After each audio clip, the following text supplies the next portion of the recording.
Terus membaca ke depan, selamat hari Minggu mau baca dari Minggu Sedarion tanggal 22 Maret 2020. Yang kita ke depan taruh di kuliah PKPS Nado Universitas Kalimantan Timur. Masih yang kita pe acara semua membaik video di dulu di situasi masa teman-teman di dunia di Indonesia terlebih di Kalimantan Timur jam yang jurang pemerintah pemerintah depan masih banyak depan kegiatan menyangkut banyak orang masih untuk sementara boy ditiadakan masih wanita depan tujuan ini masih memutus mata rantai penyebaran virus corona belum nama asal dari Kalimantan masih banyak yang menyai masih tetap kita beribadah kita bilang ya kita rumah Tuhan tapi di rumah tangga depan semua rumah Tuhan mari kita ya kita memuji pokok pasal Tuhan masih supaya masuk kita ubahnya ambil langkah ya martonggo kita sering berdoa dari ini pertama nama atasi dari para guru iman nama pun gugur apa pikiran nasihat di bagas Kristus Yesus Tuhan Tuhan. Amin. Kata Tuhan yang kami ambil data bagi Sedarion minggu letare dibuat mulai kembali pasalnya manusia ayat 30 dan kembali 30 itu. Bagi bahasa Indonesia disebut Mazmur 69 ayat 30 sampai ayat 37. Jadi dia kembali kita ke depan masih membahaskan kubata benuk masih diuji kita di bagas urut-urut. Ya, saya akan bacakan dalam bahasa Indonesia. Mazmur 69 ayat 30 sampai 37. Ayat 30. Tetapi aku ini tertindas dan kesakitan. Keselamatan daripadamu ya Allah kiranya melindungi aku. Aku akan memuji-muji nama Allah dengan nyanyian. Menggabungkan dia dengan nyanyian syukur. Pada pemandangan Allah itu lebih baik daripada sapi jantan, daripada lembu jantan yang bertanduk dan berkuku belah. Lihatlah, hai orang-orang yang rendah hati dan bersukacitalah, kamu yang mencari Allah, biarlah hatimu hidup kembali. Sebab Tuhan mendengarkan orang-orang miskin dan tidak memandang hina orang-orang yang dalam tahanan. Biarlah langit dan bumi memuji-muji Dia, lautan dan segala yang bergerak di dalamnya. Sebab Allah akan menyelamatkan Sion dan membangun kota-kota Yehuda, supaya orang-orang diam di sana dan memilikinya. Anak cucu hamba-hambanya akan mewarisinya, dan orang-orang yang mencintai namanya akan diam di sini. Saudara-saudara yang dikasihi dalam nama Tuhan Yesus Kristus, firman Tuhan kita ini diambil tema bagi kita sesuai dengan nama Minggu Letare adalah sukacita di dalam Tuhan. Khotbah ini adalah bagian dari doa daripada pemazmur yaitu Daud, di mana pada waktu itu dia sedang mengalami tekanan, dia sedang mengalami kesesakan. Itulah yang bisa kita lihat mulai dari ayat 1 sampai ayat 37. Kesesakan yang dialami oleh Daud di dalam teks khotbah ini bukan hanya berasal dari suku-suku lain ataupun bangsa di luar dari bangsa Israel, tetapi juga termasuk dari saudaranya sendiri, keluarganya sendiri, dan orang-orang yang ada di dalam bangsa Israel. Jadi kita bisa melihat bagaimana perasaan Daud di dalam teks khotbah ini. Daud menggambarkan kesesakannya sebagai orang yang hampir tenggelam di dalam air. Itulah kesesakan yang dia mengatakan bahwa air sudah sampai naik ke leher. Dan dia juga mengatakan bahwa dia tenggelam dalam rawa dan tidak ada tempat tumpuan kaki. Itulah yang dikatakan oleh Daud, dan bisa kita gambarkan bagaimana jika kita berada di dalam situasi itu dan gelombang pasang yang menghanyutkan. Mengapa hal itu terjadi? Karena ada banyak orang-orang yang membenci dia tanpa alasan pada waktu itu. Hal itu juga terjadi karena sebagian orang memaksa dia untuk mengembalikan sesuatu yang tidak pernah dia rampas. Jadi oleh karena itu di ayat 8 dikatakan dalam ayat sebelumnya, oleh karena engkau aku menanggung celah noda meliputi mukaku. Jadi artinya di sana dia menderita karena melakukan kehendak Tuhan. Dia menderita karena melakukan kebenaran. Jadi pernahkah kita mengalami hal yang demikian di dalam kehidupan kita? Karena mengingatkan orang lain di dalam kesalahannya, kita dibenci oleh orang lain. Karena mengingatkan orang lain pada sesuatu, akhirnya kita dimusuhi oleh orang lain. Walaupun itu bukan kesalahan kita, tapi karena kesalahan keluarga atau siapapun, karena kita mau mengingatkan orang lain membenci kita. Jadi karena kita hidup di dalam kebenaran pun, orang akan berkata, kamu itu sok suci, sok kudus, sok hebat. Ya, mungkin itu akan kita terima ketika kita hidup di dalam kebenaran. Dan jika hal seperti itu terus terjadi bagi kita, bagi orang-orang tertentu, mungkin saja akan terjadi bahwasanya kita tidak mau hidup lagi dalam kebenaran. Karena ketika hidup dalam kebenaran pun, kita akan dibenci oleh orang lain. Sebab orang-orang di sekitar kita tidak lagi menetapkan sukacita bagi kita, padahal kita telah melakukan kebenaran. Saudara-saudara, sama seperti pemazmur, mereka memberi aku makan beracun, makanan beracun. Dan dia juga mengatakan pada saat dia haus, mereka memberikan dia anggur yang asam. Dan orang-orang bersukacita dalam pergumulan dan penderitaan. Dan ini juga lah yang sering terjadi dalam kehidupan kita. Orang terdekat, orang yang kita anggap sebagai teman sendiri, bisa saja mendatangkan penderitaan bagi kita. Karena mereka juga ada yang senang melihat kita jikalau kita sedang menderita. Jadi karena beratnya pergumulan yang dirasakan oleh pemazmur, oleh Daud di dalam teks khotbah ini, dia sempat mengatakan supaya Tuhan menambahkan kesalahan bagi orang-orang yang membenci dia. Bahkan dia mengatakan di ayat sebelumnya bahwa Tuhan supaya menghapus nama mereka dari kitab kehidupan. Dan dia meminta kepada Tuhan supaya Tuhan menimpakan malapetaka kepada mereka. Itulah yang dikatakan oleh Daud, dan juga supaya Tuhan tidak memberikan kebenaran kepada mereka. Itulah permintaannya. Itulah demikianlah rasa kesal yang dirasakan oleh pemazmur karena pergumulannya. Membuat dia sama seperti orang berdosa dengan menginginkan penderitaan bagi orang lain juga. Ya, ternyata mungkin kita juga pernah mengalami hal yang seperti itu di saat kita kesal kepada orang, di saat kita marah kepada orang lain, dan kita juga bisa jadi bertindak sama seperti perasaan mereka.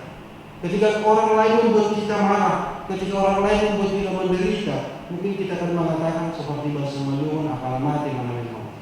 Ataupun mungkin ya ditabrak mobil lah kau nanti, ataupun mungkin sakit parah lah kau dan mati. Dan mungkin kita mengatakan bahwasanya supaya kamu mendapat malu dan lain sebagainya. Itulah yang kita ungkapkan. Tapi bukan itu yang mau diajarkan bagi kita melalui teks khotbah ini. Di sini kita belajar tentang apa yang dapat kita pelajari ketika kita mengalami pergumulan di dalam hidup kita. Sebagai orang percaya, pada saat kita menderita, apa yang harus kita lakukan? Apa yang harus kita perbuat di dalam kehidupan kita? Jadi mari kita belajar untuk tetap memberi yang terbaik dalam situasi yang tidak baik dalam kehidupan kita. Mungkin bisa saja kita berobat di saat situasi tidak baik, kita juga memberikan yang tidak baik. Tapi itulah kehendak iblis. Tapi memberikan yang terbaik pada saat situasi kehidupan kita tidak baik, itu adalah kehendak Tuhan. Ada beberapa hal yang dapat kita ambil dari teks khotbah ini sesuai dengan apa yang disebutkan pemazmur, terkhususnya dalam permohonannya kepada Tuhan. Yang pertama adalah dia berharap akan pertolongan Tuhan. Jadi kita bisa melihat apa yang dikatakan pemazmur di sini pada saat dia mengalami ketertindasan, pada saat dia mengalami kesakitan, bahkan disebutkan kemiskinan, tapi dia dalam situasi itu dia tidak pernah meninggalkan Tuhan. Jadi mungkin ketika kita bergumul, kita menderita di dalam kehidupan kita, saat kita merasa kesakitan, mungkin kita mengatakan bahwasanya ya sudahlah. Dan mungkin kita juga akan mengatakan lebih baik mati daripada menghadapi pergumulan ini. Dan kita putus asa. Tetapi pemazmur di sini kita belajar dari apa yang dikatakan pemazmur, dia mengajak untuk mendekatkan diri kepada Tuhan. Jika kita baca dalam ayat 33, lihatlah hai orang-orang yang rendah hati dan bersukacitalah, kamu yang mencari Allah, biarlah hatimu hidup kembali.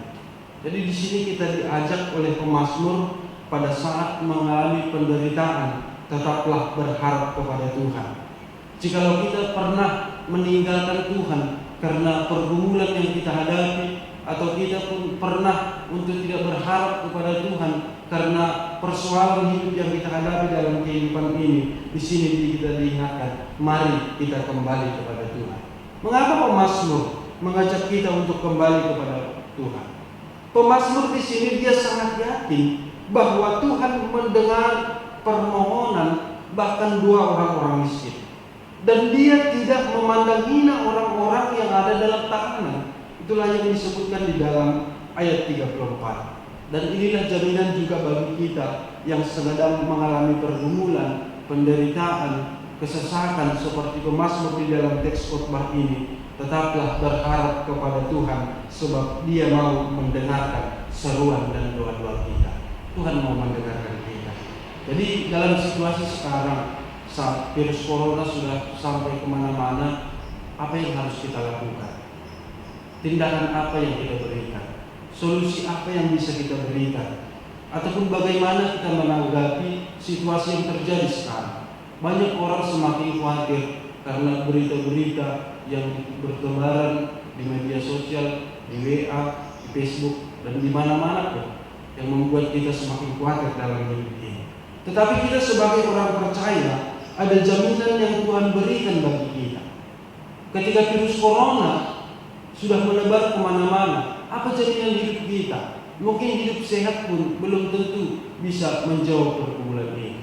Dan hidup bersih dan rajin olahraga pun belum tentu bisa menjawab semuanya. Tetapi kita bisa melihat dalam Mazmur 91 ayat 6 sampai ayat 10 di sana dikatakan, terhadap penyakit sampar, terhadap penyakit menular yang mengamuk di saat petang, itu tidak akan menimpamu, sebab kita berada di dalam perlindungan Tuhan. Hal yang penting bagi kita adalah usahakan diri kita tetap berada di dalam perlindungan Tuhan. Bagaimana caranya? Kita selalu mendekatkan diri kepada Tuhan dan selalu berharap kepada Tuhan. Dalam situasi kondisi yang bagaimanapun, kuasa Tuhan melampaui apapun yang terjadi dalam kehidupan kita. Itulah yang pertama. Yang kedua adalah tetaplah melakukan apa yang dikehendaki oleh Tuhan. Kebanyakan orang ketika saat mengalami penderitaan, mungkin kita mengatakan malas untuk hidup dalam kebenaran. Saat kita mengalami penderitaan, mungkin kita juga tidak mau melakukan kehendak Tuhan dalam hidup kita. Situasi kehidupan kita seringkali kita pakai sebagai jalan untuk meninggalkan Tuhan. Saat pergumulan itu datang, disitulah kita tahu bahwasanya Tuhan itu diam. Kita sudah berdoa, Tuhan belum jawab. Akhirnya kita meninggalkan Tuhan. Tetapi pemazmur mengajak kita di dalam teks khotbah ini untuk tetap mengingat Allah. Sebab ada keselamatan dari Tuhan yang akan membentengi kita dari segala situasi ini. Ada keselamatan yang diberikan Tuhan. Walaupun virus corona begitu mematikan, tetapi di sini dikatakan ada keselamatan dari Tuhan yang bisa membentengi kita dari setiap situasi kehidupan kita. Jadi janji Tuhan di sini adalah untuk menyelamatkan orang percaya. Bahkan pemazmur menggambarkannya sebagai bagaimana keberadaan Sion di sini. Sebagaimana Tuhan membangun kembali Yehuda, dan juga di sini sama kepada orang-orang yang berdiam di sana, bahkan anak-anak, bahkan hamba-hambanya, bahkan cucu-cucunya mewarisinya.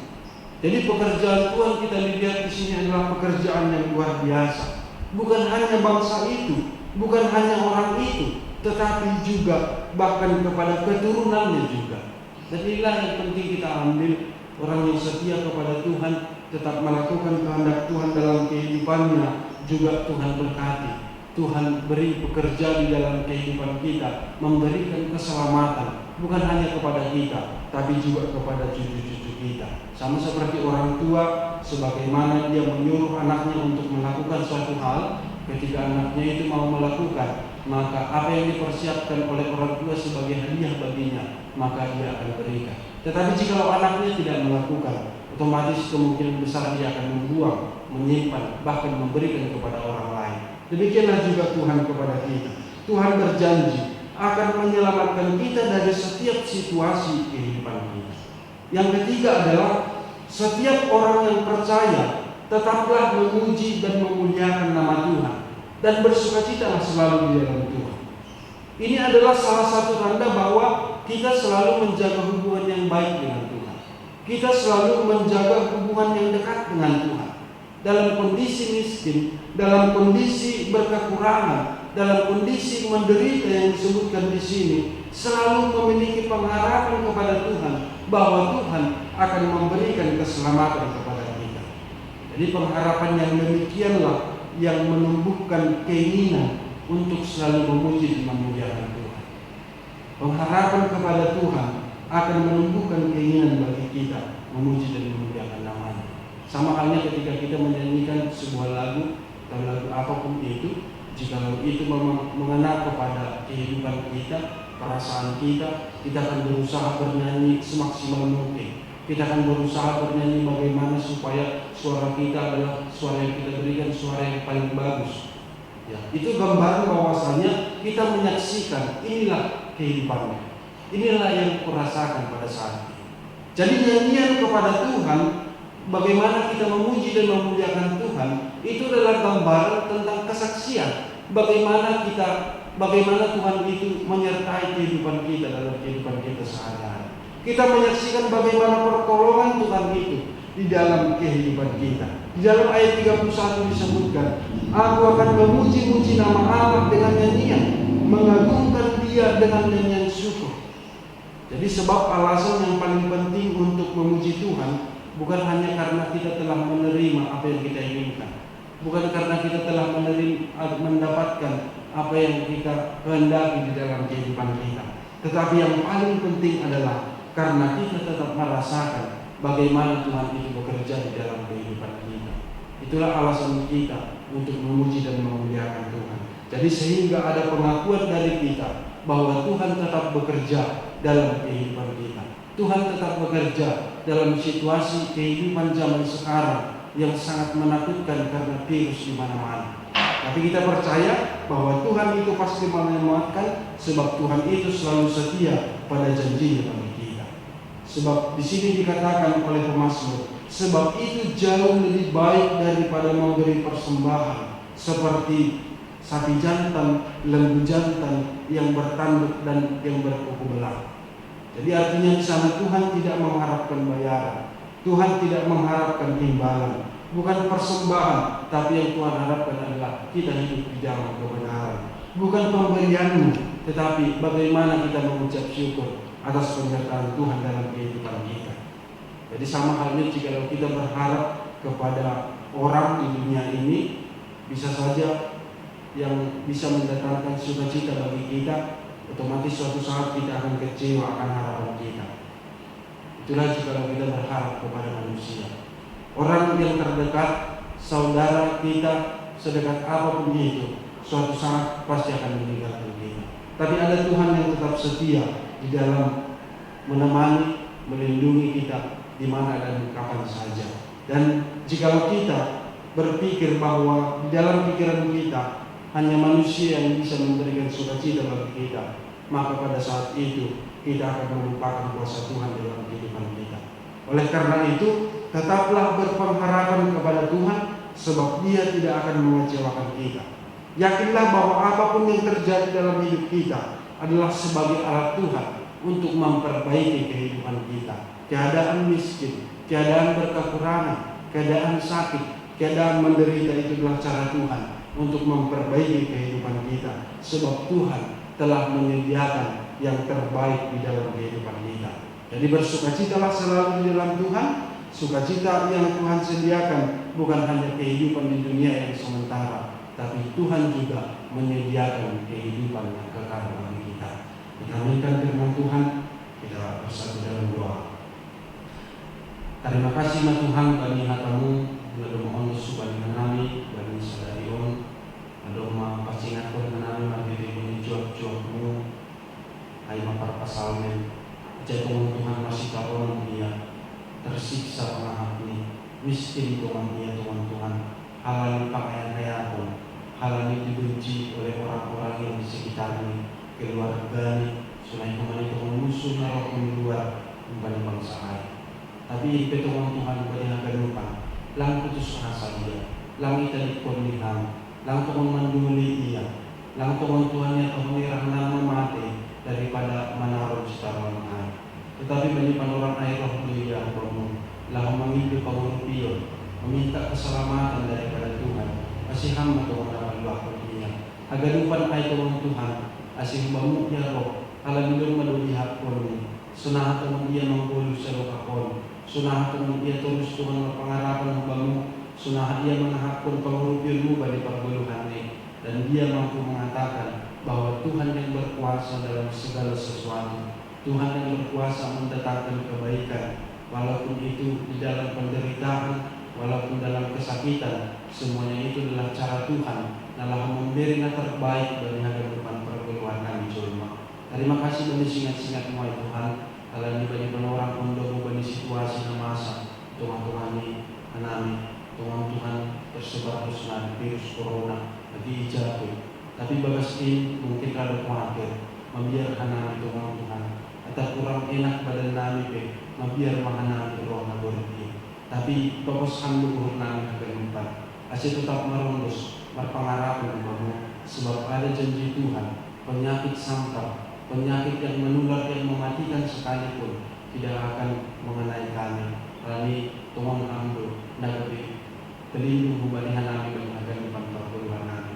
Posmohok nami Tuhan marasoman kurham. Asya tetap mahanami bagas buk malas nyuhur bani minggu on ay minggu letare para malas nyuhur di bagas Tuhan butuh ka namin humbang mudurog ni malas nyuhur bani paguluhan namin mangarap butuh ang gatihan namin malas nyuhur bani asoma tapi gatihan namin kecewa tapi ang tetap ka namin mangarap humbang bani malas nyuhur na law jarap ko namin sa isaw tuwing Tuhan Tuhan bani agan paguluhan namin asal tetap mangarap tetap setia jangan puji pasangat namin hamba di paguluhan namin nagkali kasaksiyan namin, sunaham Tuhan marhurja, balik kagalupan perpuluhan namin.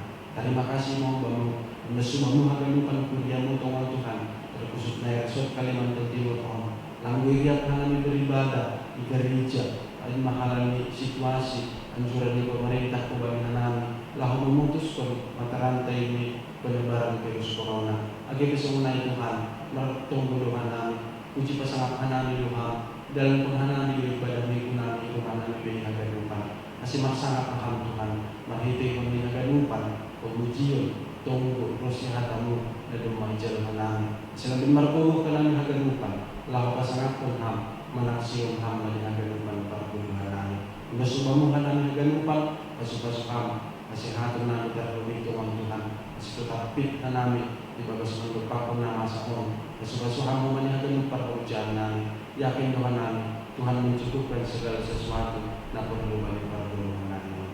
Ang sumamuhan namin Tuhan, siya kung namin matunggulan, ibagas murang ni anak mo Tuhan Yesus Kristus si kalawak namin.